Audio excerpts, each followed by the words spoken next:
All right, okay. Hello and good morning, and thank you for coming. It's both 8:30 a.m. and last day. I'm really impressed with you all. I had to be here, you don't, so thank you. Right, so we're going to talk about behavioral psychology and the implications of such on our coding, software development and stuff. And we're going to talk about Professor Daniel Kahneman and how his work and what he discovered actually applies to our day-to-day as software engineers. So Professor Daniel Kahneman unfortunately passed away a couple of months ago in March this year. And he is a 2002 Nobel Prize laureate in economics, which is an amazing story by itself. First of all, psychologist wins Nobel Prize in economics, already kind of, what's going on here? The funny story is what he got the prize for. And obviously it's very complicated. I'll just dial it down to the level that I understand, like 5 years old. So the description is for having integrated insights from psychological research into economic science, especially concerning human judgment and decision-making under uncertainty. What does it mean? Basically, it goes like this. So if you ever took any class in economics or read anything in economics, the place you start is people are rational, and that's why markets work. Right, so basically the idea goes, if the price goes down, you buy more. If the price goes up, you buy less, right? And if you want to buy something and you're ready to pay something for it, you won't buy it for more, this kind of stuff. And it usually works, right? So 1970s, the fuel price crisis, the fuel price crisis, no one drove their cars because the fuel was too expensive to buy, right? So that kind of makes sense. And then Professor Kahneman, like, no, they aren't. There is 50 years of study prove that people are completely irrational and don't do that. And then the economist is like, oh, wow, this is so cool. They really aren't. It probably has profound effect on economic theory. Here's a Nobel Prize for you. Thank you very much. By the way, people are rational. That's why markets work. Well, both are true, right? The basic mechanics of markets do work because people are rational some of the time, which is enough for markets to work. But it's also absolutely not true. People are not always rational, or should I say almost always irrational. And Professor Kahneman speaks about it in one of his latest works called Thinking Fast and Slow. It's a relatively new book. I think it was published in the last decade or something. And it summarizes a lot of his work. So if you want to read one book by Professor Kahneman, that will be the book, and it's really, really amazing. Now, what we're going to do is, I know it's early, but we're going to do some of the behavioral experiments that Professor Kahneman done right here with us.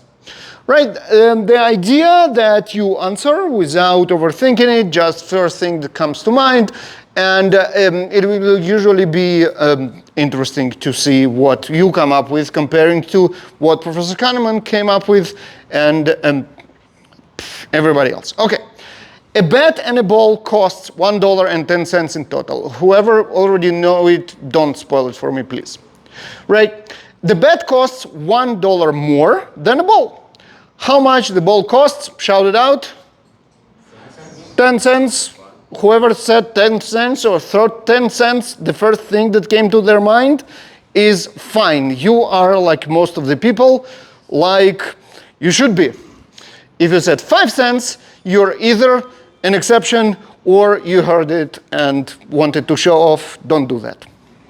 All right, so why it is 5 cents? Because if it was 10 cents and the bat was $1 more, the bat was $1.10, and the total would be $1.20 and not $1.10 as we started. The right answer is 5 cents, because then 5 and $5 is $1.10. In a second, I'm going to tell you why you made this mistake. And it's absolutely normal. There is nothing wrong with it. And if I wasn't there, or Professor Kahneman wasn't there to catch you, you would give the correct answer for these types of questions 99.9% of the times, which is more than enough that doing fine in life. So don't feel bad if you didn't get this one right. This is a setup. All right. My name is Baruch Sadogursky. I'm at jbaruch on all the social media, Twitter, LinkedIn, you name it. Developer productivity advocate with Gradle. Johnny Cash, faster builds. Johnny Cash, okay. Too early, it's fine. I started as a developer many years ago, then I went all the way to DevOps with a company called JFrog that you probably know as well. And now developer productivity, that's kind of my main focus. And this is what we're going to talk about today. I wrote a couple of books, DevOps Tools for Java Developers and the Liquid Software on my tenure with JFrog. So they have some implications of what we are talking today. And this is the most important slide of this talk. If you go to speaking.jbaruch, you'll find there a page dedicated to this talk. And it has the slides already uploaded. It has the video I'm recording right now. I upload it to later afternoon. And all the links to Professor Kahneman's work, to his book, Thinking Fast and Slow, to all the research that we're going to encounter through today's talk, and to my books as well.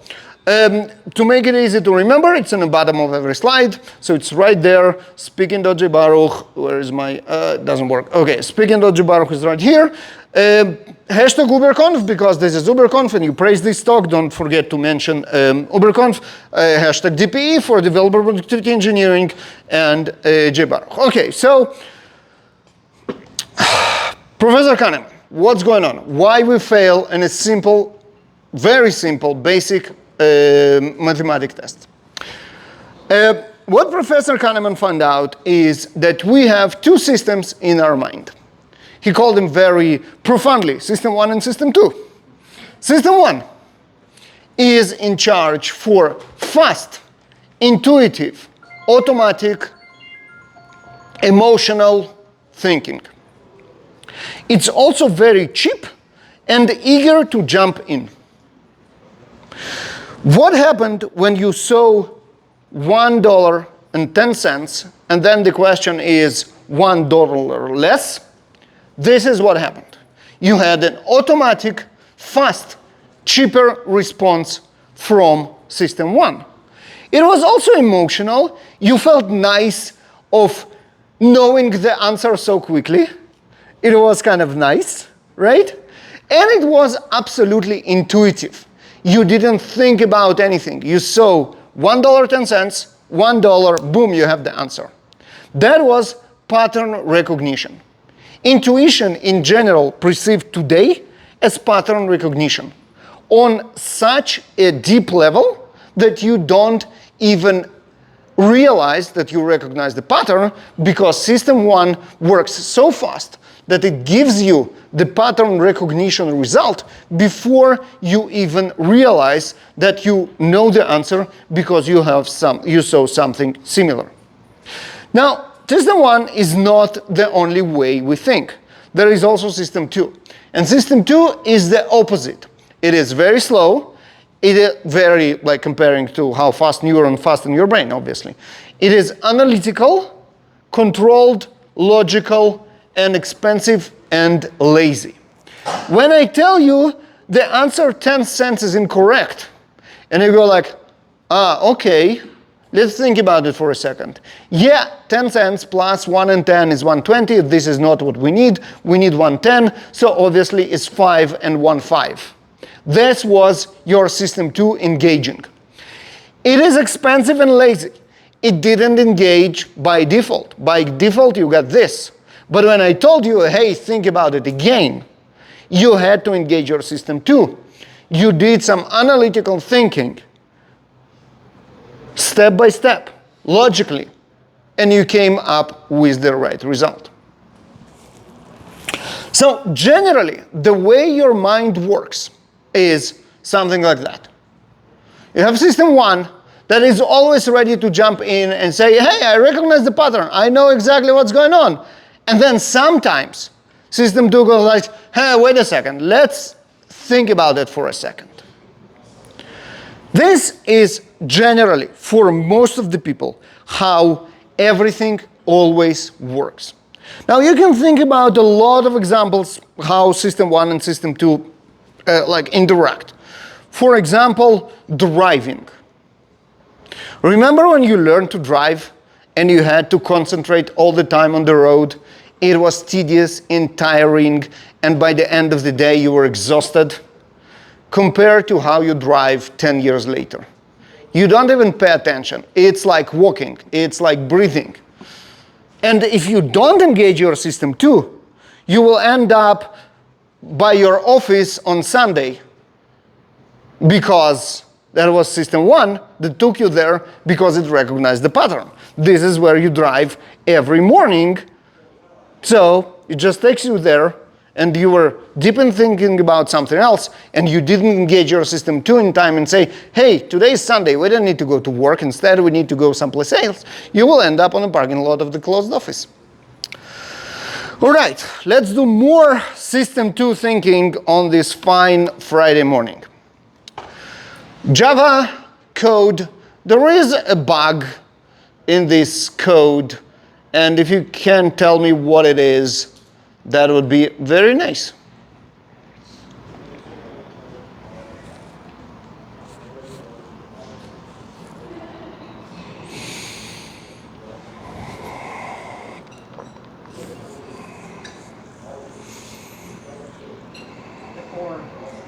Mm-hmm.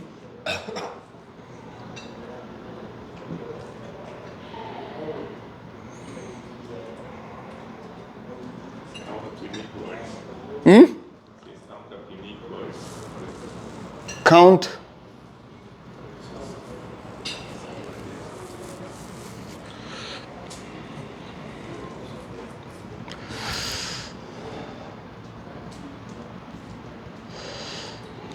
Oh, yeah, it's zero. Yeah, just go ahead.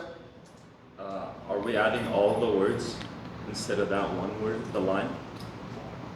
Yeah, no, we are counting the words. Yeah. So that's logic.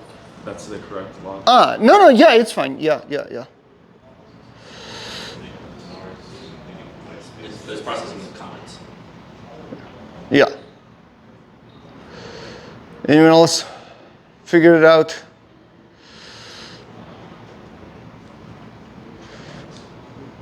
Two knots in an order don't work together very well.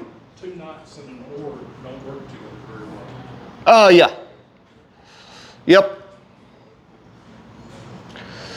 All right. The whole idea was it's not about finding the bug, obviously. That was me trying to engage your system too. And I think I managed because you thought about it, you concentrated, regardless whether you spot it or not, it doesn't really matter. So the bug is that this is a lazy OR. If this is correct, this won't be even evaluated. So we will generally miss all the comments that start with slashes and count them as not comments. Right, okay, this is fine. So now your system 2 was engaged, and now we're going to do something different entirely. Now, what I need from you is telling me the color of the letters real fast and real loud.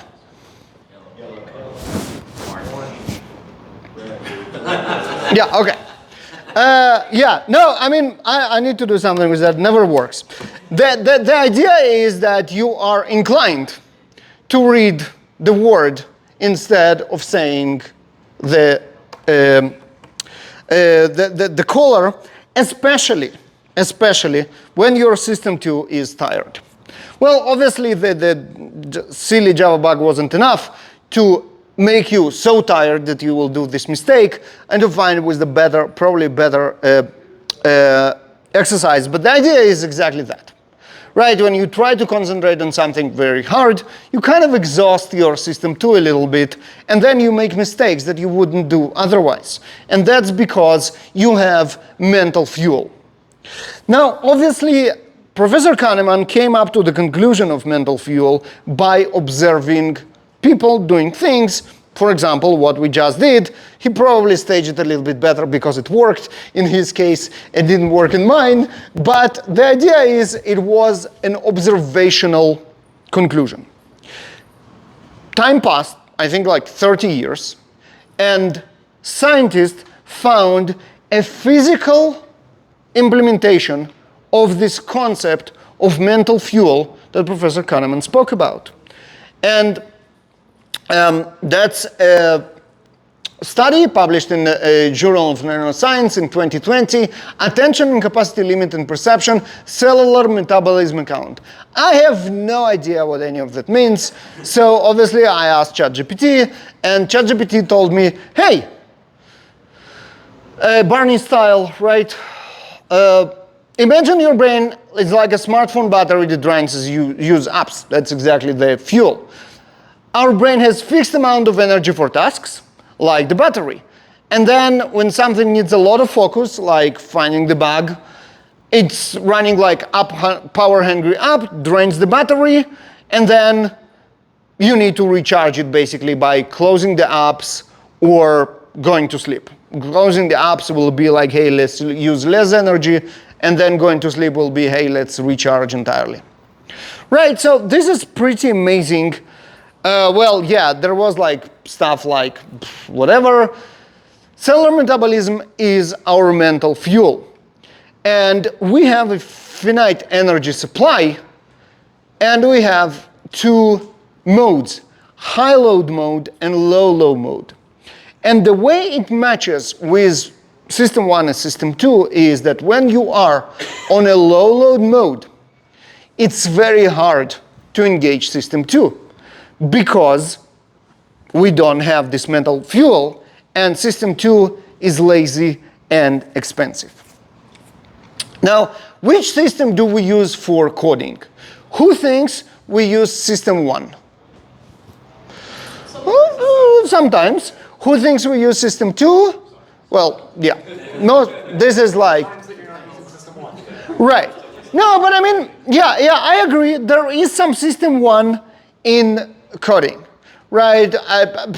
When you write some stuff that you did 50 times before, and you do it like without even thinking, I don't know, you write your Java beans getter setters, right? I mean, you shouldn't, but if you do, you don't think about it. Or you come in a new project and you need to set up stuff like your Gradle build and your Spring Boot and this kind of stuff. You probably do it without really going into logical, or maybe you should, but you don't, and controlled and analytical thinking. But the real profound stuff, the stuff that we really get paid for, the important parts of our code is done with System 2. This is the essence of software engineering, analytical, controlled, and logical. Okay, next book. This is Mihai Csikszentmihalyi, and he came up with the concept of flow. I say came up because the concept is just a term for something that we all experienced as software engineers. And being in the flow is a state of effortless concentration so deep that people lose their sense of time, themselves, and their problems. And obviously, all of you experienced flow when writing code, or otherwise, this is you're in the zone when you write code and everything is amazing. The most fascinating part for us in this definition is effortless. Now, this is a very interesting phenomenon because it contradicts the idea that System 2 is expensive. When we're in the zone, for some yet unknown reason, we can use System 2 almost for free. And this is like, if we had a pill to take and get into the flow, that would make our life so much better. But we don't. Instead, we need to control our attention all the time, and this is very, very expensive. Yay, another professor, Dr. Gloria Mark. Dr. Gloria Mark spent the last 25 years researching attention, human attention. Just recently, this year, she came up with the book that summarizes her research. It's called Attention Span. Now, a couple of interesting facts about our attention today. Something that you probably realized, but I guess didn't really know how bad it is. So let's talk about how bad it is. Average person checks their email 77 times a day. I didn't think it's that bad. I would say 20, but boy, 77, it's a lot.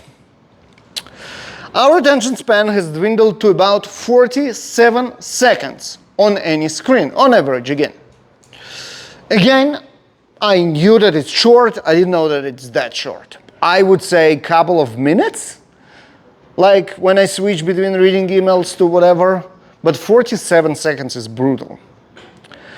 And the most important to our conversation here is this. It takes 25 minutes to return focus to a task after interruption. This is absolutely profound. Now, Gradle, Johnny Cash. Multitasking Yeah. is like it's a big deal. You know, if you're interviewing for a job or something, can you multitask? Multitasking does not exist. All right. What you pretend to do when you're multitasking, it's either attention switch. It's exactly like single-threaded computer, right? You can use threads in single-threaded computer, but you don't really do anything in parallel. You're just switching the content back and forth. It's the same idea. So either you switch context back and forth, which is very expensive, as you remember, and we're not very good at that, or you are doing something else entirely. So I had a boss, and when he dozed off in meetings, and someone asked him something, he was like, you need to repeat that, I was multitasking. That was great, because he basically said I didn't listen, right, but in a nice way. Right, so this does not exist. Now, what this means, 25 minutes to return to task, is, well, Gradle, right, you have your build. How many of you have built shorter than, including tests, like the entire thing, shorter than 2 minutes? Yeah, a couple of hands. Yeah, that's normal. How about 5 minutes? More hands. How about under 10 minutes? Yeah, and how about more than 10 minutes? OK. So I would say about 2 minutes, which almost none of them have under 2 minutes. This is where you will be trending to, you will want to multitask. Right, under 2 minutes you can stare at the log because you know that you don't want to switch your attention, and 2 minutes is fine. Everything longer than 2 minutes, you're like, I'm going to check my email, right? Or answer some Slack messages, which is obviously you think that you are saving time, and it's understandable. Now, I have very bad news for you. If you have a build that is longer than 2 minutes, your build actually takes 25 minutes. Because this is where, this point, 25 minutes, is when you're going to get back to what you're doing after your build has finished. We're going to talk about that a little bit later. All right, more Java code to find bugs.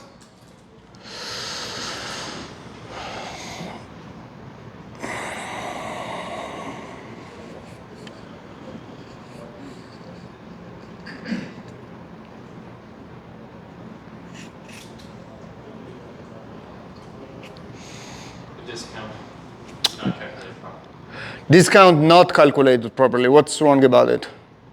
It's a flat multiplication. Yeah, okay, so multiply it and divide it. Yeah, multiply it by price, yeah, this is fine. This is how you calculate a percentage. Sorry. Yeah, no, this is a percentage that you calculate, yep.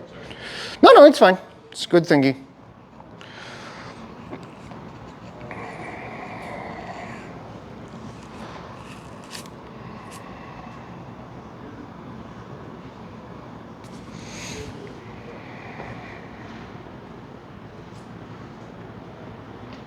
It's not a logical bug, so. The discount isn't a string. Discount isn't a string. Well, it isn't, but it still will work, but you're getting like to the area of the problem. Is it an integer division? Oh. Yeah. So basically, yes, our price in double, which sucks, never use double for money for couple of reasons. The first is it rounds, so you will end up with wrong amounts, and if you do it for your bookkeeping, IRS not gonna like that at all. And the second is, as long as the price is the price is not a nice round number, this is going to be very ugly. There is a better way to do it, is using big decimal as a unit and then using formatters to properly format currency. So it's not really a bug, but you already know what I did. I engaged your system 2 in working on the code. Okay, let's count triangles. How many triangles?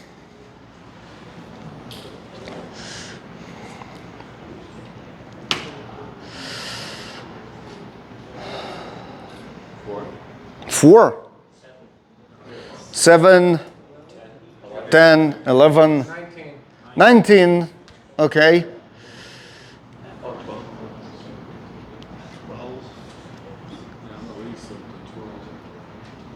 At least 12, yeah, that's true.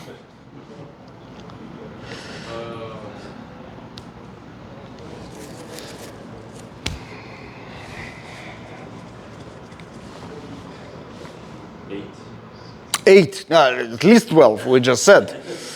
No, I mean, it's definitely not 8. So there's 3, right? 1, 2, 3, and then there is 3, and then there is, there is much more than 8. All the combinations, right? So you count this, and you count this, and all right. Whoever said 19 was close, it's actually 18. And it's a completely pointless exercise to switch your attention from code. Now we're going back to code.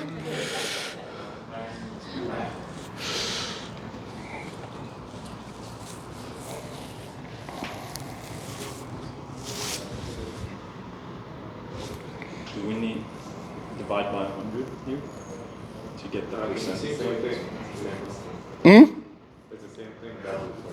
I'm still wondering how it's 18 and not a double. Yeah, the tax rate is not a percentage. Yep.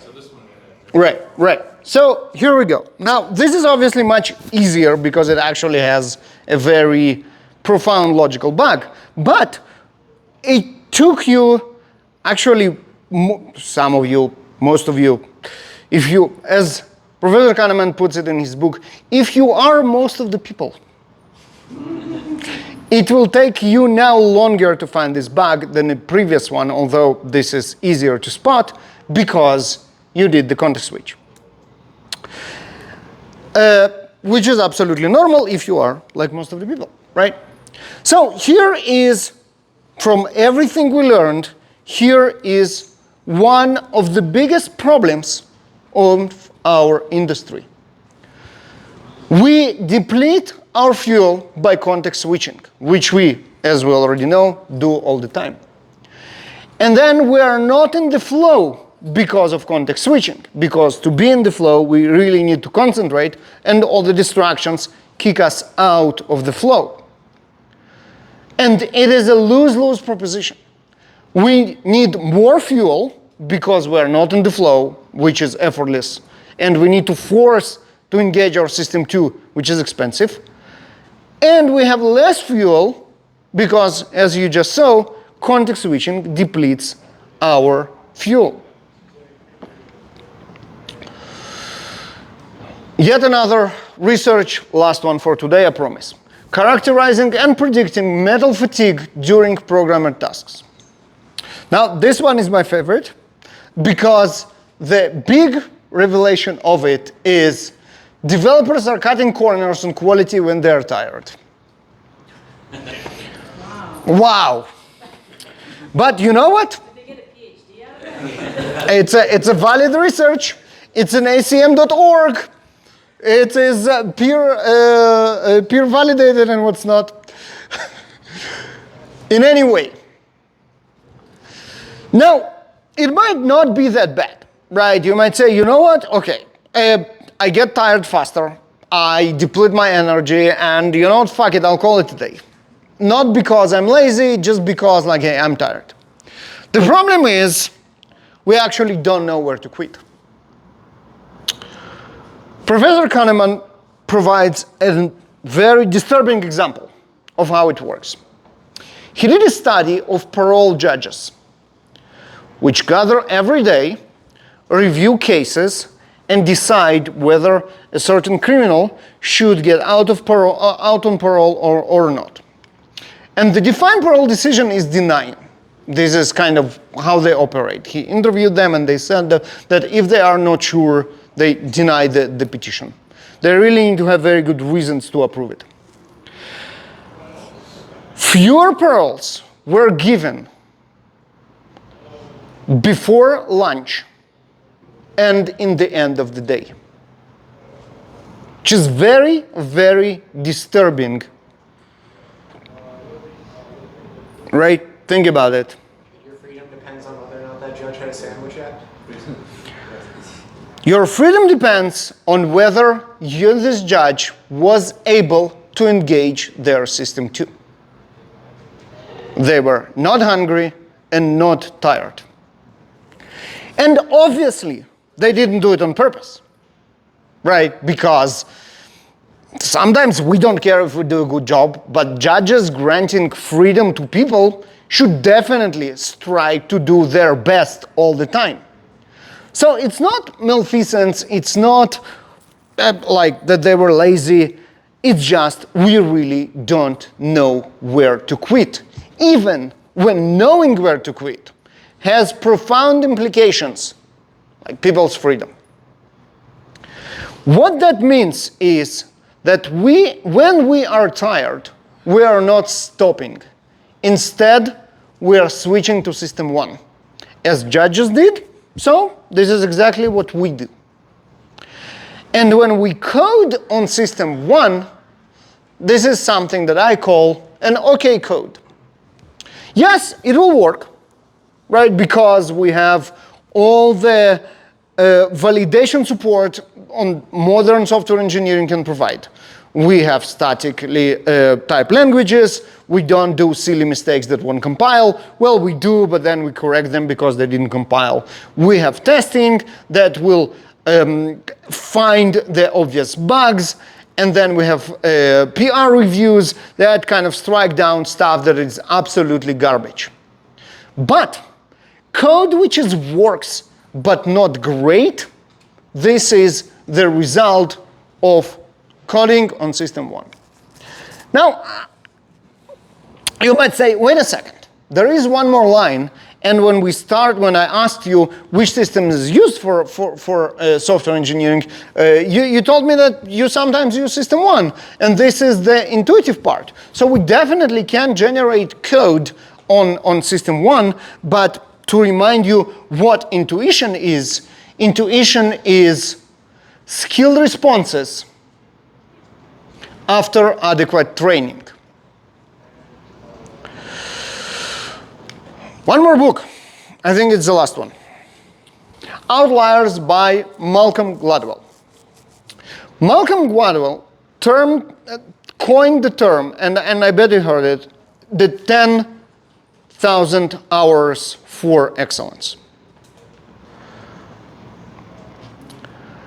There is tons of criticism about this idea, like a lot. It was debunked, disproved, and people are really angry on Malcolm because of this claim. And the interesting thing is that he's both right and wrong. 10,000 hours of practice can move some system 2 activities to system 1. Driving, and I already mentioned. After you practiced it a lot, you are now driving on system 1 instead of system 2. All of us experience it. This is a fact. Golf and tennis, music playing, those activities, if you practice them 10,000 hours, will become system 1 activity. They will become very easy for you, very intuitive, and you don't need to think about them when you are doing it. Another example is actually safety drills for firefighters.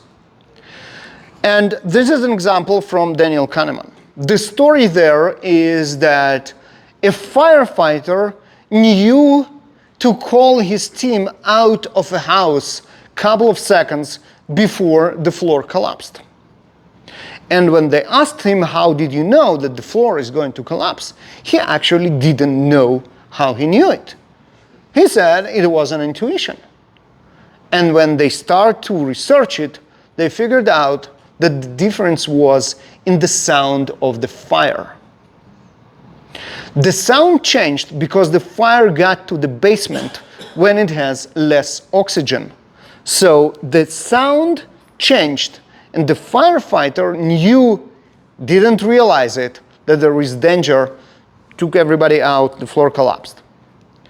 Now, how did he know it? He obviously he wasn't born with this knowledge. It was the constant repetition. Now, what all those activities have in common? They're physical. Physical, repetitive feedback. It is very reliable, and it is very short. You know exactly if you played a wrong tune. You know exactly if the ball didn't go where you wanted it to go. You know real quick if you didn't stay on the road. For driving, you know real quick if you did something wrong.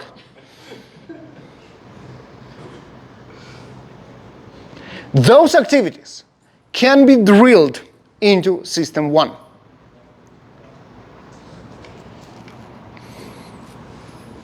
I recognize this pattern. This is your system 1. You don't need system 2 for that. So yes, we can include here type of code that we drill into system 1, and that's writing your getters and setters. But do what you do in system 1 significantly improve your code? Not really. The code that you produce with system 1 still will be an OK code. Your great code is analytical, controlled, and logical. And all that is not available because you did context switching, you depleted your energy, and you are not in the flow. And OK code is not terrible, but definitely not great. And here is my question.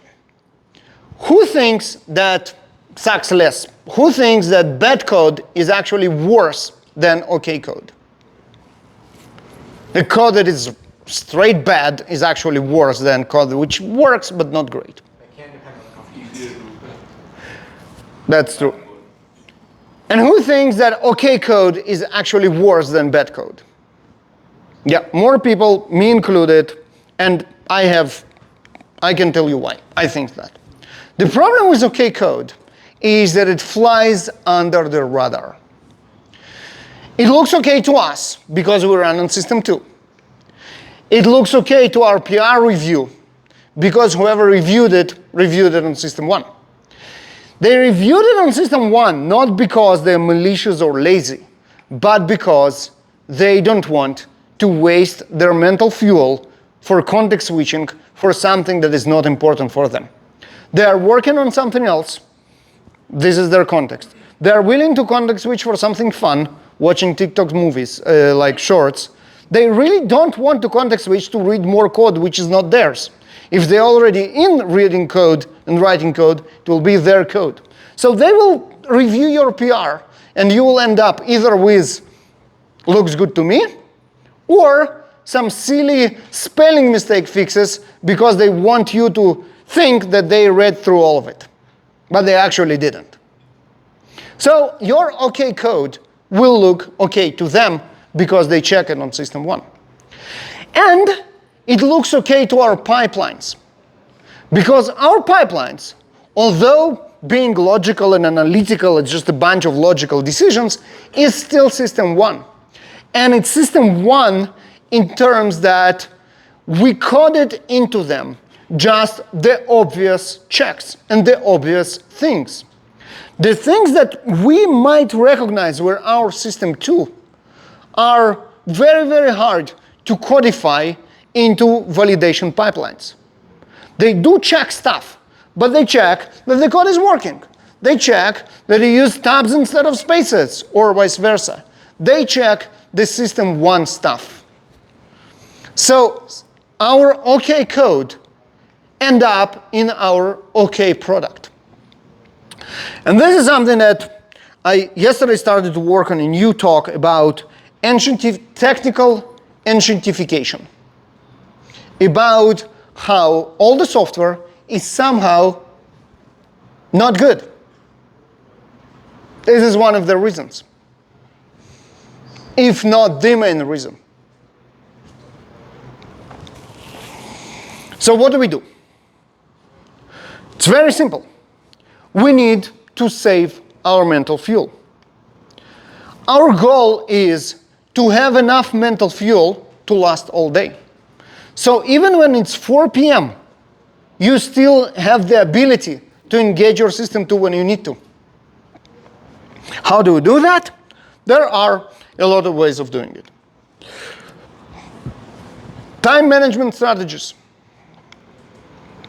Time blocking. This is those blocks in your calendar when you don't have distractions.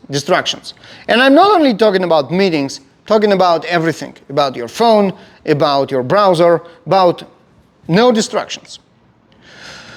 One of the ways to force yourself to concentrate is Pomodoro technique. Pomodoro technique basically means that you have blocks of time in which you work and then blocks of time in which you don't. And there are different numbers. The original Pomodoro was 25 and 5, but I think the only reason why it was 25 and 5 is that the original timer, the kitchen timer that they used in the shape of tomato, this is why it's called Pomodoro technique, was actually 25 minutes.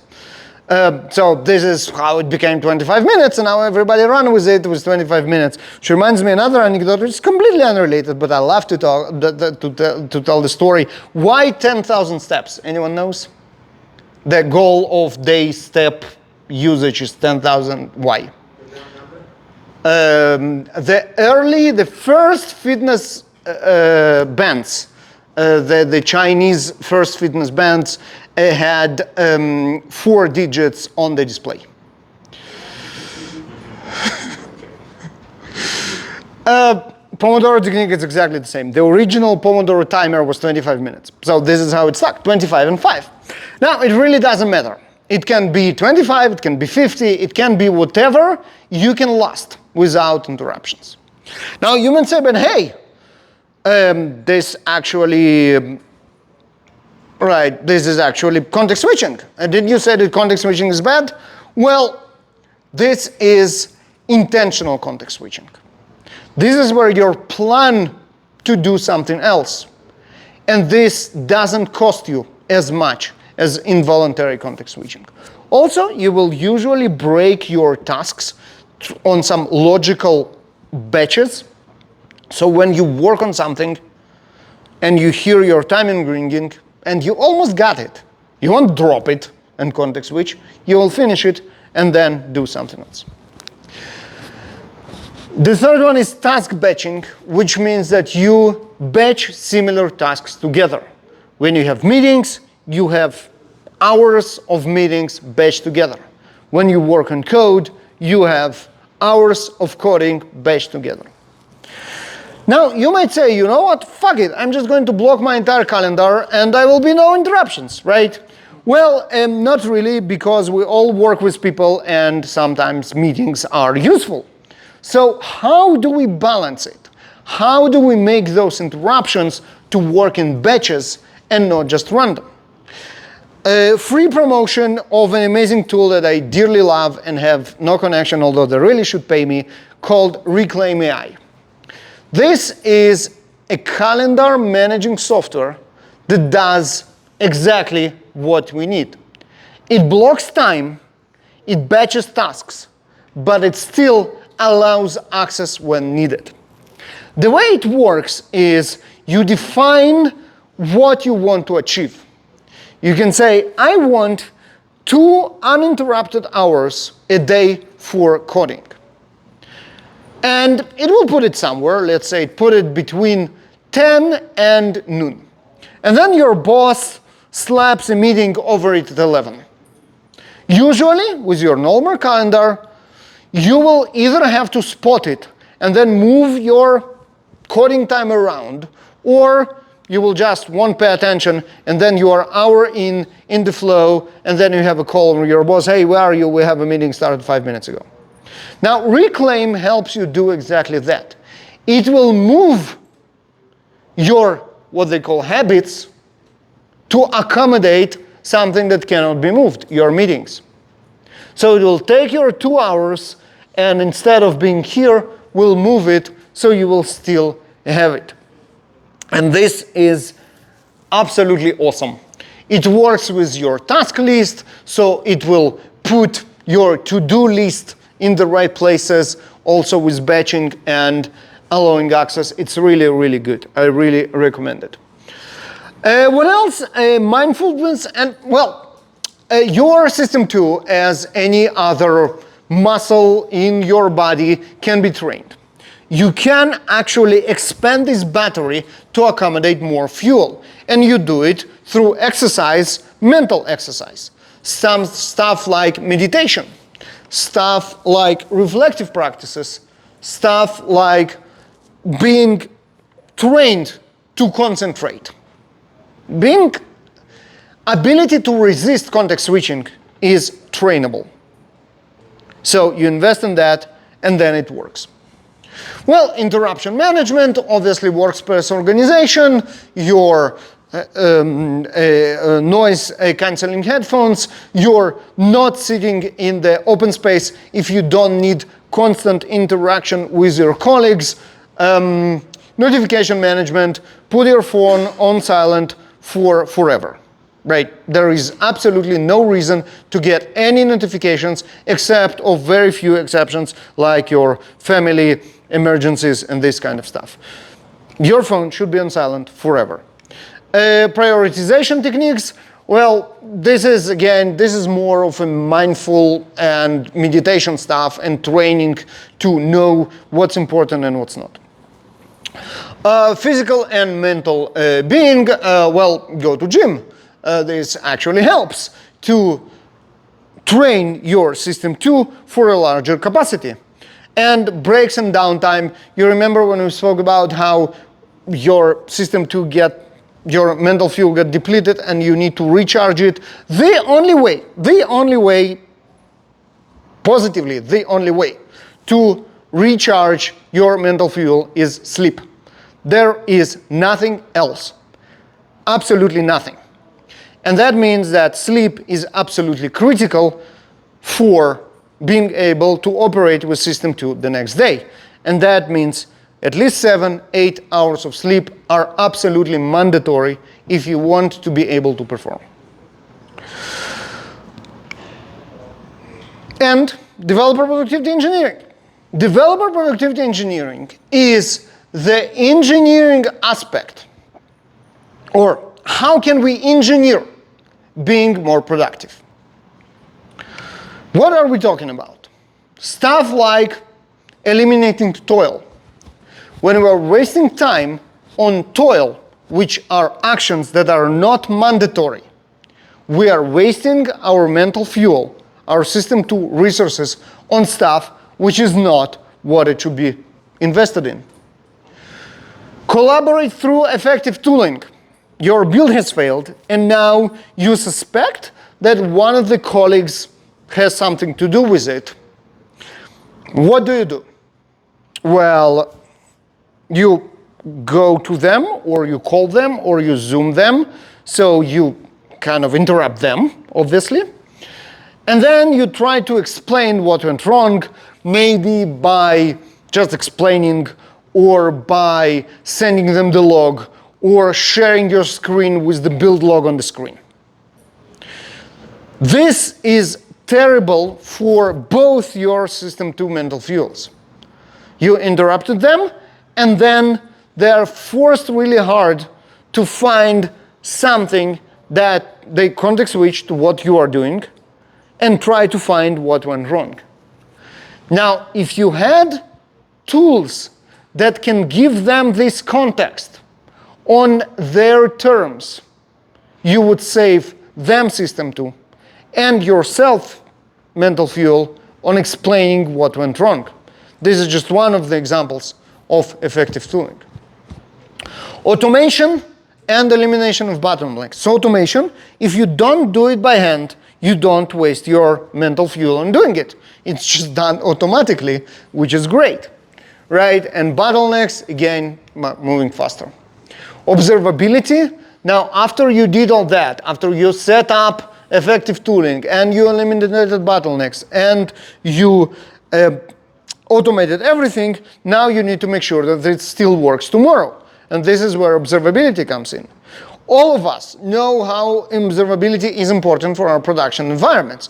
There are many multi-billion companies that sell observability for production environments for a very good reason. Everybody cares about it. But I'm talking about the production environment of your production environment. Your development environment is what your production environment depends on. And this is where the observability is only getting started. I don't know if you heard the story about GitLab trying to get bought by Datadog. And you would say, okay, Datadog is an observability platform. What GitLab has to do with it? Their kind of selling point is developer environment observability. Outcomes over output.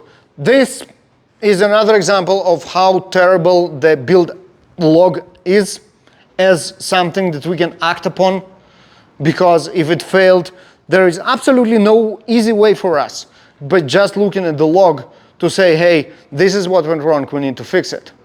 If we had distilled outcome, hey, the build failed because of this change in this line that happened by this person, wouldn't that be nice? Organizational mindset, it goes back here. We have a mindset of how important production environments are. We also need the mindset of how important our development environments are, and we are not there yet. And the most important for our conversation today, and we already spoke about it, is foster faster feedback. This is critical for saving mental fuel. What is feedback efficiency? Well, for example, you write your code in your favorite IDE. For some reason, it will be IntelliJ IDEA, but whatever. Sub-seconds. You type it, it marks it red. Hey, you did something wrong. Immediate feedback. Your build, you expect it to be very, very fast, because all you want to do is validate that what you wrote is correct. And you want to wait for it, and you want it to be fast. CI takes minutes or hours, and then production takes hours or days. Production is here because it is your feedback, right? If you did something terribly wrong and it ended up in production, you will hear about it. This is your feedback. It's very slow and probably not the best way to get feedback, but it is feedback nonetheless. So what we see here is that it's reverse dependency on distance from developers. You shift left, the faster feedback is expected to be.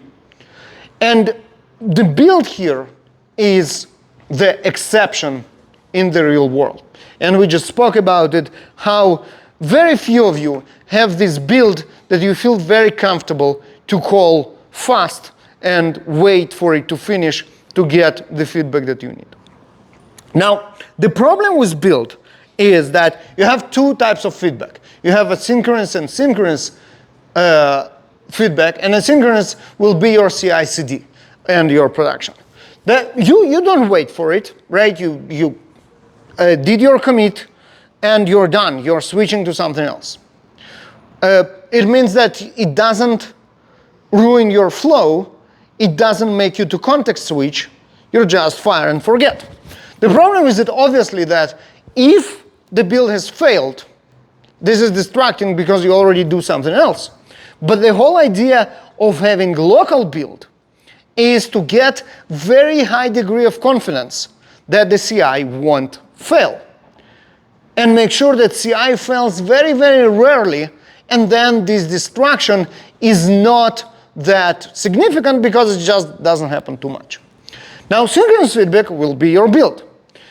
You want to wait for the results in the flow before you commit to CI/CD, because if something is wrong, you want to catch it when you are on synchronous, because if something is wrong on asynchronous, this is very, very distracting. So you want to catch it here. You want your build to be synchronous. But if it's slow, it's really, really painful, because we spoke about it. We either just wait for minutes staring at the log, or we are multitasking, and that's the end of it, basically, right? That's the end of your mental fuel. So the line is on the commit time. Synchronous is before, asynchronous is after, and this is obviously all the stuff that we spoke about. Now, faster feedback. That's a typo right there. Faster feedback saves mental fuel. Speeding up your local build minimizes context switch. Now you can actually wait for your build. Less context switch saves mental fuel. And then you have enough fuel to engage in system 2 activities even in the end of the day. So how can we engineer less context switches? First, we need to measure where we are. This is true for us, this is true for our team, this is true for our organization. Our colleague just moved to the middle of nowhere and works out of their hut in rural Alaska. Well, I guess all Alaska is rural. How is his build times doing? You know what? Maybe we as an organization should sponsor Starlink for him, because otherwise he only delivers System 1 code. Not because he is lazy or he forgot how to code on System 2, but just because he waits for his build all the time, so long that he is absolutely exhausted all the time. After we know if there is a problem, we can start engineering less context switches. Avoid building and testing what didn't change. Speed up what cannot be avoided. Fight flaky tests. Flaky tests are ruining the reliability of our build. And then watch for degradations. This will be your observability part, right? Now, some of it you can start doing today absolutely free. For example, you can run parallel local builds. If you come to my next talk, I think it's right here, right after, I will show you examples of some of those techniques. So basically, you just use the entire power of your local machine. And it does magic, especially if you are on relatively modern hardware. And if you are not, hey, do your boss wants better product in the end of the day?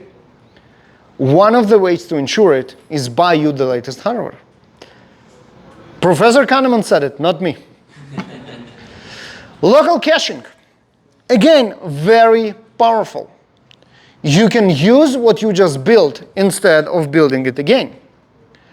Remote caching is even more powerful because now you can use what your colleagues build instead of building it again. It has an asterisk right there because it's not entirely free. You actually need to maintain a remote cache node, which doesn't cost any money, like licensing and stuff, but you still need to take care of some centralized service that will hold those caches for your team. It's not a super big investment, but it's something to do, right? And build scans. Build scans is a free service by Gradle that allows you to do a lot of that. It allows you to see the times that your tests are taking. It allows you to communicate through effective tooling. You can point to a specific line in your build scan and send this link to your colleague and say, hey, look at here when you have time, and they will see exactly what are you talking about. So that's your collaborate through effective tooling, and do a bunch of other very, very cool stuff. The other thing that you can do for free is actually win nice prizes, awesome t-shirts, Johnny Cash. It's not too early now, you should get it. Never mind, I live in Nashville, so that's a very dear t-shirt for me. Here we go. Yeah, so basically if you try out build scan, you get nice swag. Okay. So what your company should pay for? All the books, obviously. Top development hardware, as we spoke. This is what shortened your local builds, allow you to stay in the zone without context switching, saves the mental fuel, allows better code in the end of the day, and tools to actually do everything that we spoke about, all the tenets of developer productivity engineering, tools like Gradle Velocity. This is the shameless plug for flying me here, paying for the hotel, and the time to be with you. So yes, well, this is it. And you can learn more by taking the speed challenge, the trying out the build scan. And if you kind of get it now, and it was as profound as it was for me when I researched for that, you really will become developer productivity engineering agent of change in your organization. You will round around and say, hey, this is an okay code. You use system one and all this stuff. It's going to be fun. DP Handbook is just a book about developer productivity engineering in general, and we run something that's called DP Summit, Developer Productivity Engineering Summit, in San Francisco in September every year. There are, I think, like 4 past DP Summits that you can watch the videos. The most important is that DP Summit 2024 is coming up in September. And just to remind you, September is the only month with bearable weather in San Francisco. Highly recommend it. If you want to enjoy San Francisco, there is only 1 month you can do it, and that's September. Ask me for a nice discount because it's going to be absolutely great. Okay, with that, we have like half an hour, 25 minutes for questions, or we can just go and like have coffee. I'm at Baruch everywhere. Hashtag DPE, hashtag UberConf, and speaking.jbaruch, which is where this QR code will take you with the links, the slides, and hopefully the video if I did everything else correctly. And with that, thank you very much.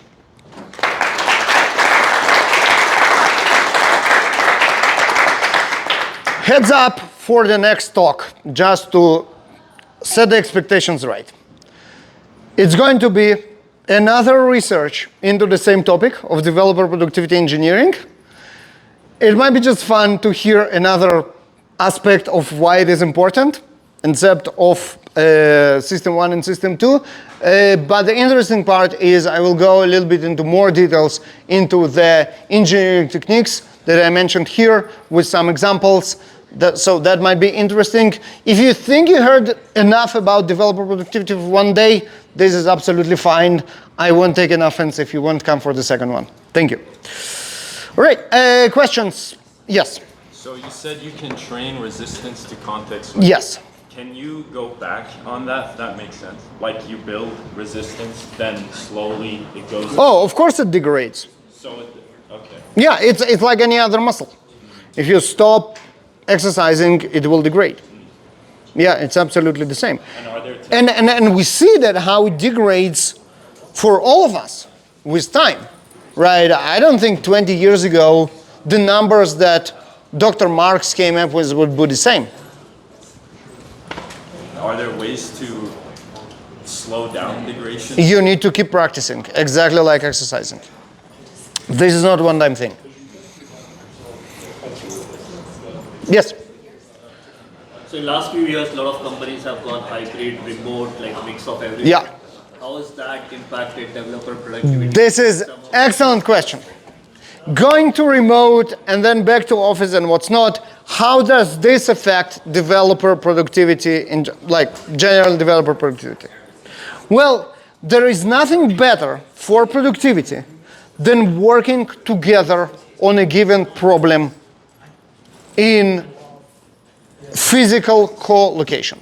This is why one of the tenets of extreme programming, the pair programming, is so successful. When you meet with your colleagues and you're together and you're working on a problem, this is the best spending on your time. The problem is that, first of all, it has other downsides.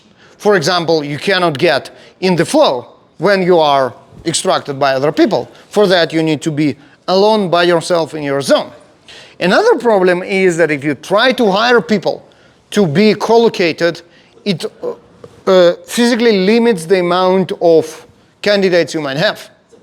And might be that the best people out there to work on this problem you will miss out because they're not there but somewhere else. Now, obviously everything changed with COVID and we all went remote and the productivity was whatever it was. It was better for some people, it was worse for others. And there are conflicting studies whether going all remote was productive or not. Now, the reason why all the companies want you back to the office, it's not because, hey, we saw that remote is not productive and in person is. It's because of taxes. Most of the headquarters of large companies got very significant tax breaks from the cities that they are because they bring business to the cities. When everybody are remote and the coffee shops are empty, there are no taxes from the coffee shops that cover for the tax breaks of the big corporations. And the cities start asking questions. Think Seattle, Microsoft, and Amazon. They just make their people go back to work and say Think as much as- San Francisco. Think San Jose. The cities start asking questions to corporations, and corporations makes people go back to the office. It has nothing to do with productivity. More so, because everything got shuffled during COVID, and everybody hired people from everywhere, bringing people to the office now, most of the time, create office that work on completely different teams. And everybody are still remote, are still on Zoom, are still in the headsets, but just sitting together and interrupting each other without good reason. That's why I don't want to go back to an office. The outside distractions. Now, if you manage to engineer in office with teams that work on the same thing, this is a bless. If you just bring people to sit together in the same office, this is exactly the opposite. Did I answer that? Yes. You said that the only way to refuel is sleep. Yes. Is that, I mean, that's a hard. Yes. Okay, for example, in the middle of the day, I go to the gym. Yeah. And I come back and I'm ready to hit it hard again. Yeah, Is that not a refueling? it's not a like a refill. You did a very healthy thing. You did the context switch. You kind of refreshed it, but you didn't really refill it. Okay. Sleep is definitely the only way. Yes. Now the thing is, it's not linear because obviously, if you sleep more, you refill it more, but it's much more nuanced than that. Even the shortest nap during the day does magic to your mental fuel. Obviously, up to a reason, up to a limit. You cannot go for days with 20 minutes nap. But if you feel tired and you want to kind of refresh it, going to the gym works and napping really works. Now, I need to add it to the slides. If you never heard about it, caffeine nap. This is something that Daniel Pink promoted, I think in one of his books. The idea is you drink caffeine, either coffee or tea or caffeinated beverage, and then you put your alarm on 20 minutes and go to sleep. Now, the caffeine in your drink will hit your brain in exactly 20 minutes. So you will wake up very sharp and not groggy after a nap. And this will do magic to your mental fuel. Thank you for reminding me. I need to add it to the slides. Yes? I also heard there's research that you shouldn't drink caffeine right when you wake up. Yeah, that's a completely different thing. I'm not going into that. That's like your Huberman stuff, not that different topic. Many hours of arguing, not here, not now. Yeah, but yeah, there is something into it. Yeah, you drink water instead and then you drink coffee in an hour. Yeah, okay, different conversation. Yes? Something I read, like the best way to mental fuel refill is music. Especially after a long day, they have done studies and found like... Again, this is not... probably I need to add it to the slide. This is like not proper, like proper refuel. It's like, there is no good analogy in your cell phone to this process of kind of surfacing the remainders of your fuel. And this is what the gym does, this is what music does, this is what napping does. There is some residue fuel that you need to kind of bring up in order to continue, that you can bring up. And when you already feel that you're tired, but there is something you can do, this is your, like, when you, it's, I guess that the closest, well, I don't have a good analogy. I need to think about one. Yes? Well, perhaps a good one would be if you're physically engaged, right? If you're going on a hike, if you're doing a big work project, eventually you get to the point where your body's just physically tired. Right. And if you take a break for a while and let your body recover, you can still do more work. You're not necessarily done for the day, but those breaks make a difference in your overall ability to keep going for a larger amount. Exactly. I'm just looking for like a good analogy when we spoke about cell phones and batteries on how you kind of be able to surface a little bit more of this energy. You didn't refill it, but you found some reserves. I think this is kind of where the gym and the music and the nap goes into finding some extra fuel. Maybe like a plug-in battery like thingy. That would be your analogy to that. Maybe. Not perfect. All right? But Yes. still, I would say some of those mental breaks Yes. helps a lot, right? It's exactly the same thing. Walk or whatever. Yeah, it's exactly the same And thing. you're probably still thinking about your problem the whole time you're walking, but Yeah, but yeah, this goes into this tapping into your reserves and then keep going after even you thought that you are tired. But only sleep really refreshes it. Thank you. Thank you.